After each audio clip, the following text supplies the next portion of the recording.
differentiate both sides, keeping in mind that y is a function of x. And then I would plug in x equals pi and y equals pi, and I will have the number that represents the slope of the tangent line to the graph at that point. So let's see how we do this. We differentiate the left. So when I differentiate the left, I get cosine x plus y times the inner function prime. The inner function prime is 1 plus dy over dx equals, I differentiate 2x, no problem, but when I get here, I have minus 2 times the function prime. Well, the function prime is dy over dx. So now this is my variable, but I can remove it from here before I distribute. I have to remove parentheses and then get it out of there and take it to the other side, left or right, it doesn't matter, and factor out, etc., etc. So cosine times 1, cosine times dx over dy plus dy over dx equals 2 minus 2 dy over dx. It doesn't matter which direction. Let's say I move this here and I move this here. So I have cosine x plus y. Since both terms will have dy, I'm going to put plus 2 and already factor out dy over dx for laziness of writing it again, but if you want me to write it again, I will, of course. So this term had dy over dx, this term had dy over dx. I moved it to the other side and it became positive, and because they have the same common factor, I pulled out the common factor. And then I had 2, and I brought this term without dy over dx. I brought it to this side, and I got 2 minus cosine x plus y. Sorry about that. So dy over dx then, final, whatever, over whatever. And now,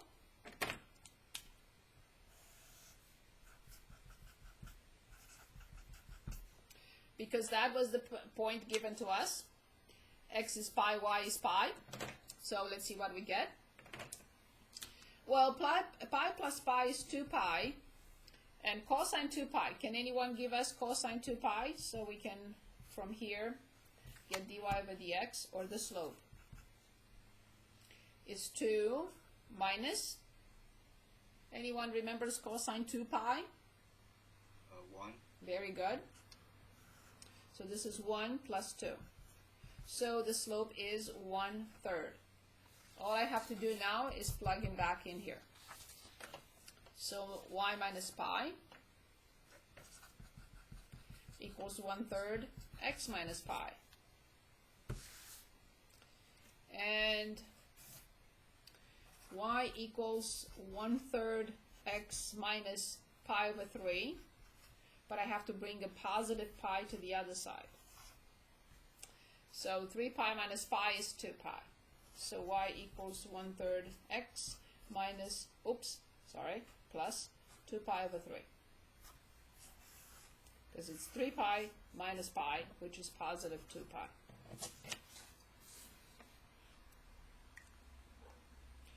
Any questions?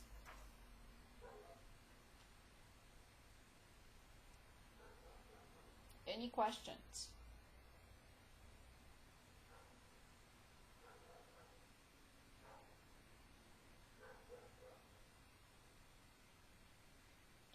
Any questions? Yes, I have one. Please. So if you go up a couple steps where you have to bring the dy over dx over to one side and Yes. Why did you have to go over the cosine of x plus y over to the other side? This one? Yes. Because only these two terms have the variable. So this is a linear equation now in dy over dx. I have to separate the terms that have the variable from the terms that do not have the variable. Oh, okay, I'll write that. That's good to know. All right. Yeah, it's linear in dy over dx.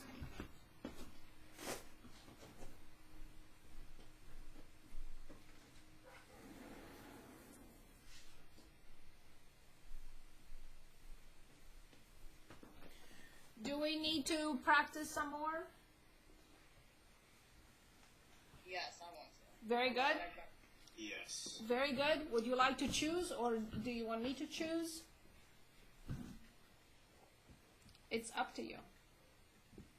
Some of these problems can get quite cumbersome.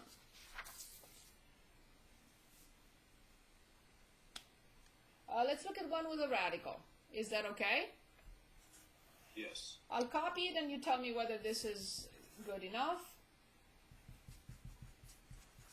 I can copy another one and you tell me whether you prefer that.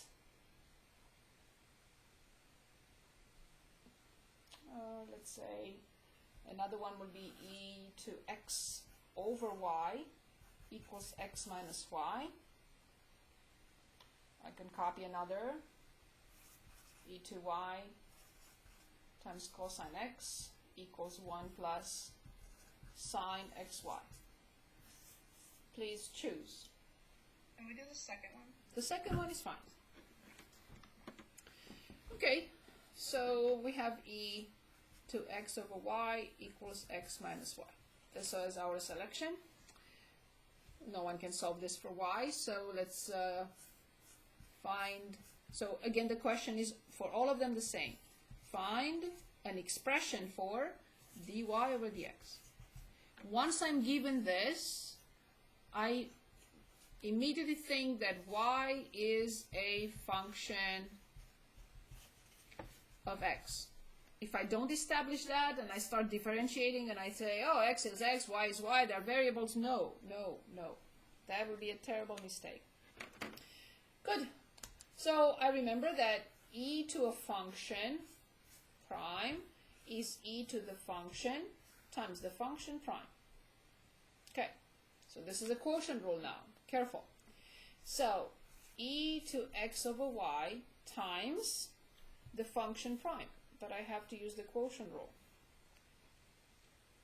The denominator will be y squared. The numerator prime is 1 times y minus the numerator times the denominator prime. If you write y prime and not dy over dx, it's nothing wrong. But the way I write, sometimes I may forget to put the differentiation symbol. Who knows what can happen?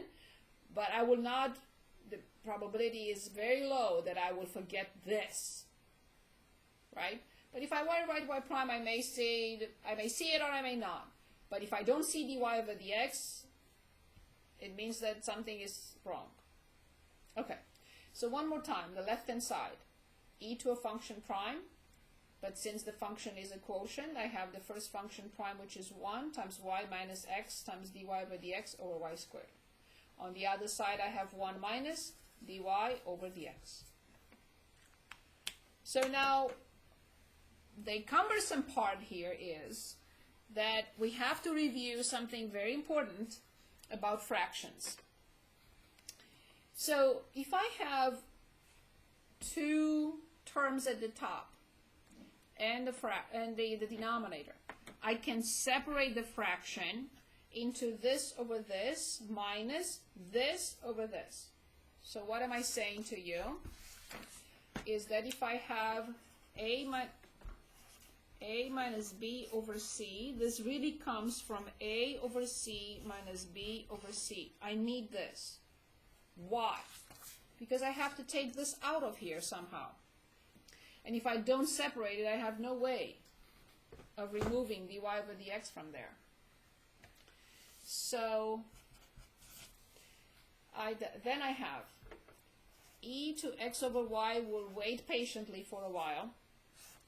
Then I have y over y squared, which is 1 over y, minus x over y squared dy over dx. And then the other side, which is 1 minus dy over dx. See what happened? First of all, dy over dx came down to earth. It was up there in the stratosphere. It came down to earth. I needed it to be down to earth, to the next to the same level with the other one, by simply separating the fraction. Y over y squared, all this over y squared.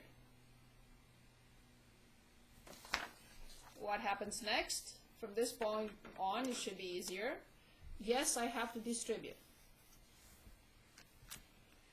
So then I have e to x over y minus x e to x over y squared dy over dx equals 1 minus dy over dx. What happened now?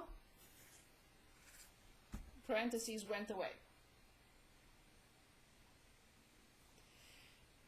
Again, I want these two terms.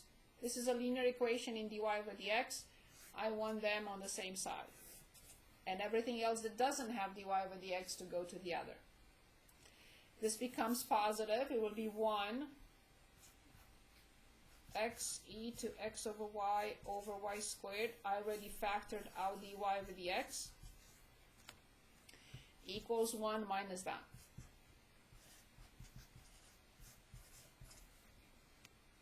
So this term was negative, now it becomes positive. This was negative and stays negative. These two terms have this common factor, and then 1 minus the other one, e to dx. Okay, finally dy over dx is this very weird fraction, 1 minus e to x over y squared, this is y, and over all that. Yes, we can simplify it a little bit, over y squared. Multiplying top and bottom by y squared. And I will do that, just to get rid of fractions over fractions. So multiply the top by y squared and the bottom by y squared, which is just 1.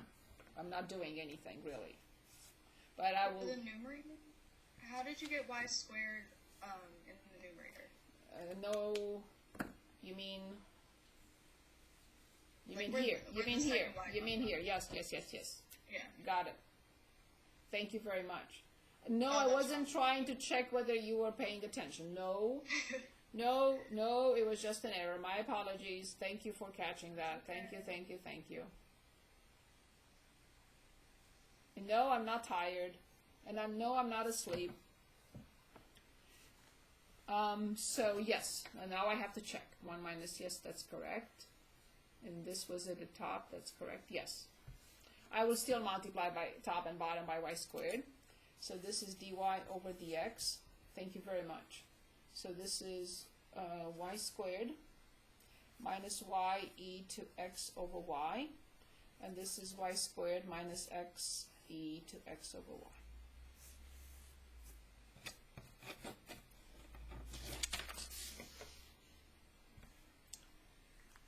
Very good. So how do we feel about implicit differentiation now? Yes, it's not a very friendly process. It's not very easy, but it's kind of straightforward, I would say.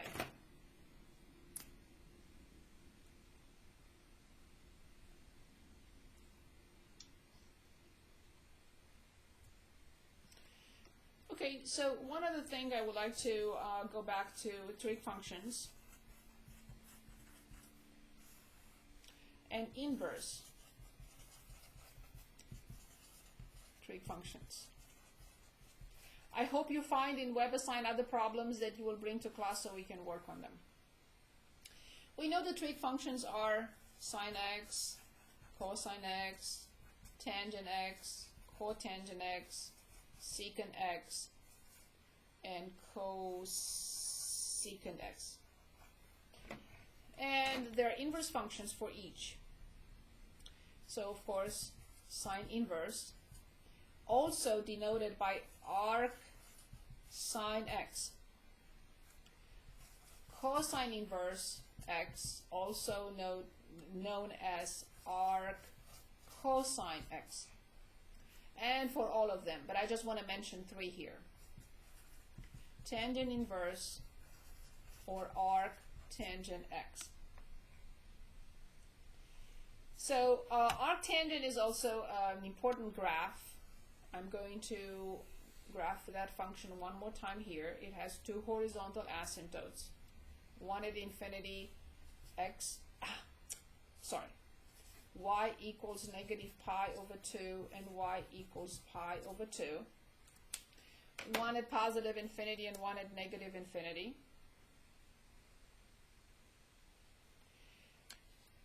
And it looks like the cube root, but it's not, because the cube root does not have asymptotes. So please remember this arc tangent x. We graphed it before. Okay, so the reason why I didn't list the other ones, like cotangent inverse, secant inverse, and cosecant inverse, is because I'm only kindly asking you to memorize the derivatives of these three, just these three. If you want to memorize the other, that's fine. The other three is fine. But I will not put anything without. Anyone can find formulas, but these are the basic ones that are required for calculus too as well. So I want to emphasize just these three. So the derivatives of those three, the first two are pretty similar. So I prefer the notation arc sine prime only because some students still believe that this is 1 over sine x. I don't even want to write it. They believe that this is 1 over sine x, which is not.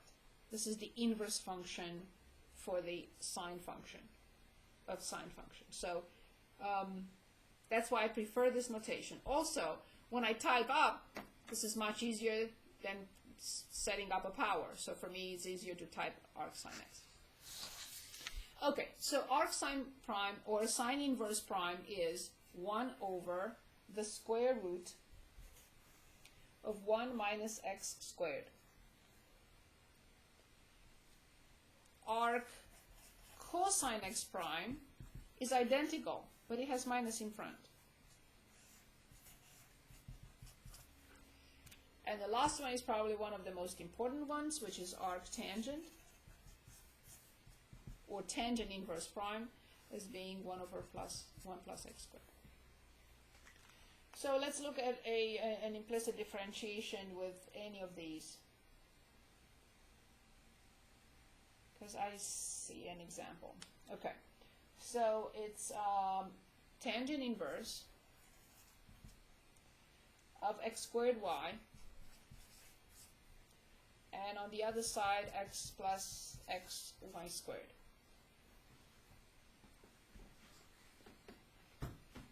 Okay. So obviously this is this. Tangent inverse is arctangent prime. So we differentiate both sides. No, please don't be tempted to say, oh, I bring down -1, I subtract 1 from the power. No. This is arctangent function. So don't get confused with this notation. It's arctangent prime, which is this. 1 over 1 plus whatever squared, which will be x to the 4th times y squared, but times this prime. I'm going to write it at this stage. I'm just going to write it x squared y prime, and I'll come back to it. On the other side, 1 plus, but this is 1 and this is 2. First function prime, 1 times the second function plus the first function times a function squared. A function squared prime is 2 times the function to 2 minus 1 times the function prime. So it's 2 times y times dy over dx. I have to use the product rule on this as function 1 and function 2, and then somehow take dy out of there. Separate the terms, put them on one side, etc., etc. I'm going to start here, but I'm not going to be able to finish it here. Okay, so I can put this at the top, however. So 2x times y plus x squared times dy over dx, everything divided by 1 plus x to the 4th y squared, messy, equals 1 plus y squared plus 2xy dy over dx. I rearranged this a little bit. Okay. In this case, I have to do the same thing. I have to separate this over this plus this over this. That has to be my next step.